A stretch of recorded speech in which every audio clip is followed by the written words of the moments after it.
Hey everyone, it's Pastor Travis again. So today I'm going to do a little bit of a different video. I I'm going to give my testimony, how I became a Christian, how I got to uh, where I am today. Um, Normally I focus on something related to the church, to the Bible, to theology, something like that. But today I'm going to focus on what God's done in my life. So. I was born in 91, and I was born into a family where my grandfather was a United Methodist pastor. And so I grew up in church. And when I went to church, I kind of got this. Um, I didn't really understand what church was all about, what Christianity was all about. I didn't understand why it was important. I just knew it's something we went to. My parents divorced when I was about 2, so I've always grown up in this family where the I would go spend some time with dad for a little while and then go spend some time with mom. I've always grown up in that kind of broken family.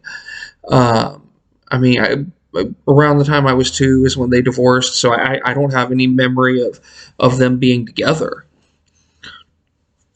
Um, but um, yeah, so I grew up in that family. Like I said, I went to church, and as I grew up in the church, I grew up in children's church. I grew up in um, around individuals who took a real interest in helping me grow up in the faith, but I didn't get it when I was younger.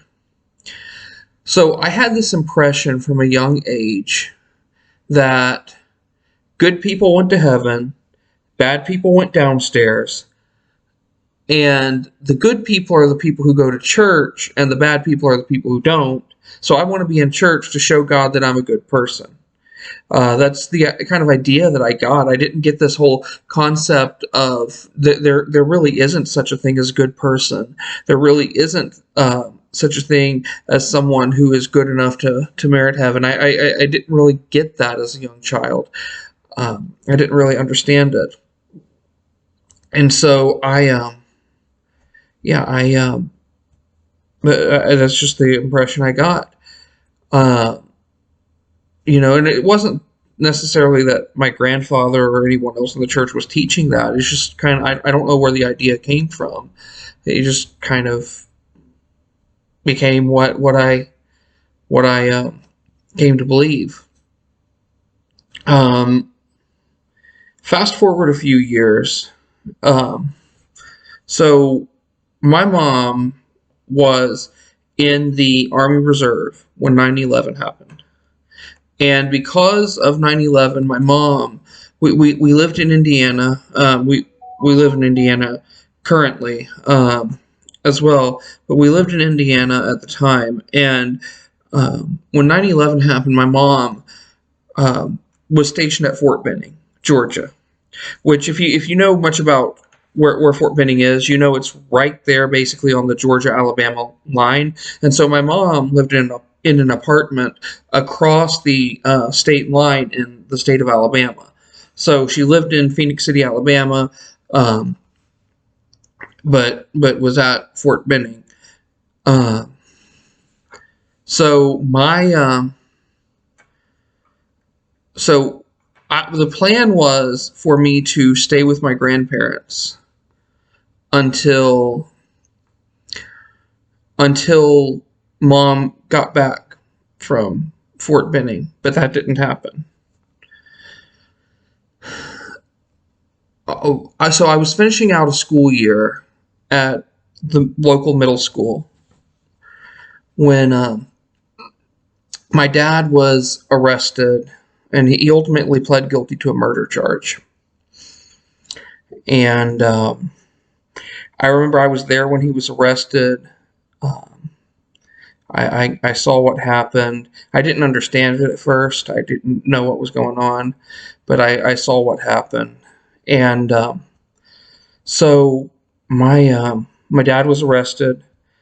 for that, and his story actually made, I believe it made the New York Times even at the time. This would have been about 04, 05 time frame. And so the point is that it was pretty big around here, and mom and my grandparents decided that I already had issues with bullying. I'd already been bullied in elementary school and some in middle school. I had dealt with that, so obviously this is going to make it worse. I mean, everyone knows that's my dad, and so my mom said, we're going to move you down to Alabama. And I went kicking and screaming. I did not want to leave. But my mom knew at that point that that was probably the best thing for me. So we went to Alabama to live, my sister and I. Uh, uh, and so um, we lived in Alabama, and my mom enrolled me in a small Christian school called Eastwood Christian School in Opelika, Alabama. And the best way I can describe it is that this school would be what would happen if an independent fundamental Baptist church got together with an Assemblies of God church and they had a baby. They had some weird dynamics going on. They were King James only, but they believed in speaking in tongues, and they believed so it was really weird. And so I the I attended the school. I don't agree with all of their theological positions. I didn't at the time, and I still don't. Um, but the one thing I appreciate about this school is that we did have Bible class every morning, and we also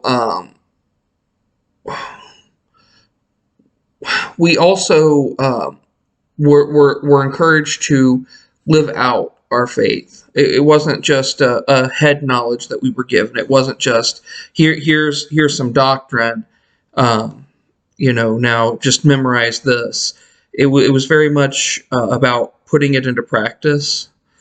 Um, and again, I don't agree with everything theologically that they stood for, but I will say that I appreciate that because it taught me the value of a practical faith.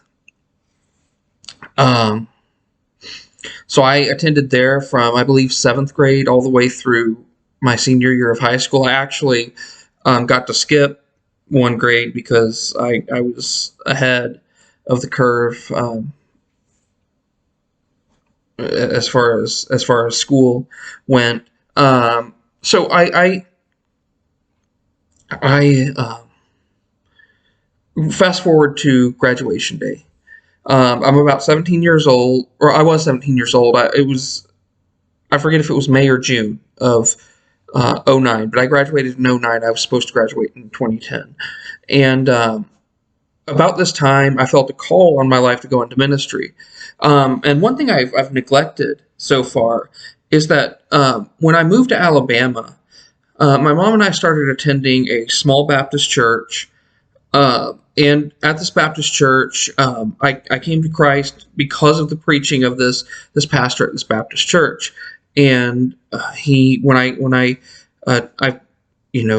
felt conviction on my life that I needed to come to Christ. I went and talked to the pastor about it, and he said, "One thing I want you to do is make that public. Don't keep it to yourself." And so I did. Next week, I went forward and talked about how I had become a Christian. And so I experienced that. And so by the time I was 17, I'd been involved in this church for some time. I'd helped teach Sunday school in different places. I had been involved in different areas of the church. And I felt a call on my life to go into ministry. And so I'm about to graduate, and I'm wondering, where do I go from here? What do I do? And so I went to go talk to my pastor. And 17 years old, I walked into his office and I said, "Hey, I feel called to ministry, and I don't know what to do next." And he looked at me and he said, well, you're too young to be considering that. You're too young to consider going into ministry. Come back to me in a few years and we'll think about licensing you to ministry. And that bothered me because this is supposed to be someone who is supposed to encourage me and help me pursue that calling. And here he is telling me you're just too young, to consider that. And I received a lot of encouragement from other people at the school, but to pursue that call. But for some reason, my pastor just wasn't for it. There were also some other issues in the church. At the time, I co-taught a Sunday school for 4th through 6th graders with a friend of mine, and she was active in the church. She had been part of the church for a good amount of time. She was faithful to the church, but this was a Baptist church, right? And so this individual, this lady, we had worship one Sunday morning, and she felt led to testify to something that God had done in her life. So after the worship, before the pastor got on the platform to give his sermon, she said, "Pastor, I just feel led to just tell you about something God has done in my life this week." And so the senior pastor there didn't address that immediately. He let her speak, but they went into his office afterwards, and he basically asked them not to come back because he understood some of Paul's statements about women remaining silent in the church to mean that she shouldn't even be testifying. She should just go tell her husband at home. And that bothered me. We also had some issues with individuals who were so we had some individuals whose parents didn't come to church, some teenagers whose parents didn't come to church, but the students wanted to come to church. And so we had a van ministry. We'd go out and get them. And all the time, the senior pastor here and at that church and his wife would get on to us for going to pick them up because they're not contributing. They're dead weight, basically. And what they meant by that was they're not giving money to the church. And that bothered me. And these students who didn't contribute were a lot of time, not always, but most of the time they were treated as though they were second class to everyone else. And it wasn't the youth pastor at the time doing that. It was the larger church as a whole. They're not contributing. And I think what happened was this smaller Baptist church saw some of the larger churches around them and said, this church has a family life center. I want a bigger family life center. This church has this. I want this. It's bigger. It's better. This church has that. I want that. And so it became about money. And the pastor changed. He wasn't like that when I started attending. That wasn't who he was. But the church changed. And when I was 20, again, I talked to the pastor about my call to ministry when I was 17. I stuck around for 3 years thinking, and I saw these problems. And I kept thinking, maybe I can be the one to change it. Maybe I can be the one to fix this problem. And finally, I'd reached my wit's end. I came into and I had been thinking about all of this for some time. I had been thinking about all of this one Sunday morning, and I came in to teach the 4th through 6th grade Sunday school because I was the only one left to teach it because the other lady had been kicked out of church. And I taught the 4th through 6th grade Sunday school, and I had reached the end of my rope, and I went to the I ran into the pastor's wife on my way out of the room, and I basically told her, I'm walking out those doors and I'm not coming back. And so I left the church, and if I'm honest, for a little while, I had left my faith. Um, I had studied some apologetics and some theology in those 3 years, but what I experienced left me questioning a lot of things, and so I questioned a lot. I questioned my faith. For the next couple of years, I looked into other religions. I looked into New Age stuff. I looked into.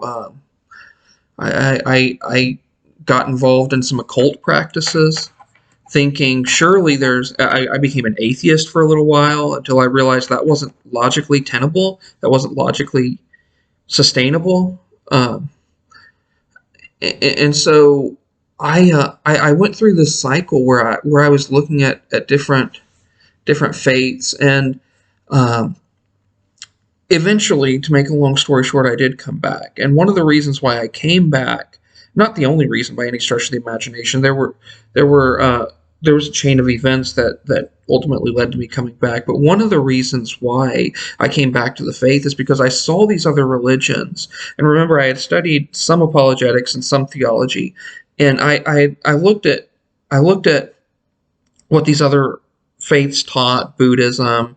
I you know I looked at New Age stuff, Wicca in particular.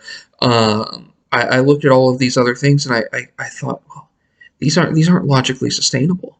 These aren't logically. This isn't something that I can believe in intellectually. I would just be going through the motions. And I realized, I came to the point where I realized that some people who claim to be Christians acting like they're not is not a good reason not to be a Christian. Um, so, in other words, if I say they're wrong, I'm still appealing to an objective moral standard to say they're wrong. I'm still appealing to an objective moral standard to say they're wrong. Um, and so that has to be explained somehow. So the fact that they're not living in accordance with that doesn't mean that an objective moral standard, God as an objective moral standard, doesn't exist. That doesn't follow logically. And so I did eventually come back to my faith. And so I didn't go back to that church. I didn't want anything to do with it. But I did start going to a group of what some of my friends called a home group. It was a group of Christians who met in different homes. Um, every week, every Thursday, they'd meet in someone else's home, and they'd have a meal and devotion time. And so I started going to that, and then I started attending Landmark Church of the Nazarene in Phoenix City, Alabama. And when I was there, I ran into a pastor by the name of Andy Rutherford. Uh, and Andy was everything that my previous pastor was not. And by that I mean that he actually encouraged me to pursue ministry. He actually encouraged me to because I talked to him, and I said, I felt this call in my life, and I want to pursue it. And he said, well, here are some next steps maybe that you should look at. And so that involved me going through Bible college, through a course of study. And he said, these are the steps you want to take if you want to pursue that. And so Pastor Andy helped me in that way. He encouraged me regularly. Uh, as I studied, he gave me opportunities to serve in the church beyond what I was allowed to at the Baptist church I went to.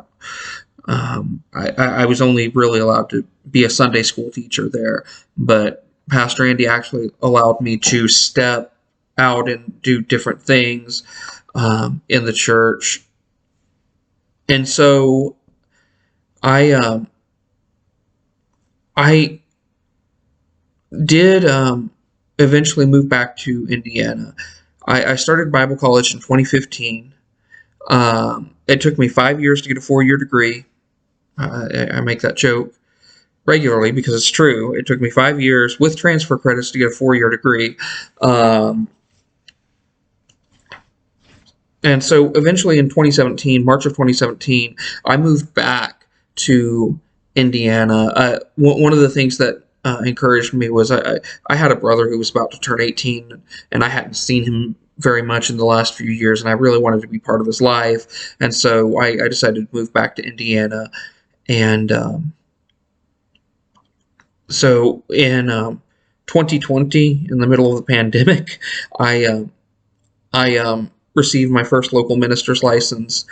I'm now district licensed through my district, and so God's been good to me. But the one thing that I look back on my testimony and I see is that God is faithful even when we're not.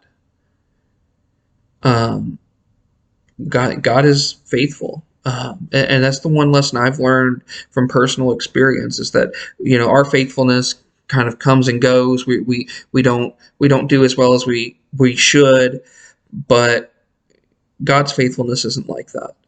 And so I hope this video encourages you. I hope that if there's anyone out there who's wondering about God's faithfulness, let me tell you from personal experience that He is faithful. He is faithful, and He is able to accomplish what He wants to accomplish in your life. So that's my story of how I got here.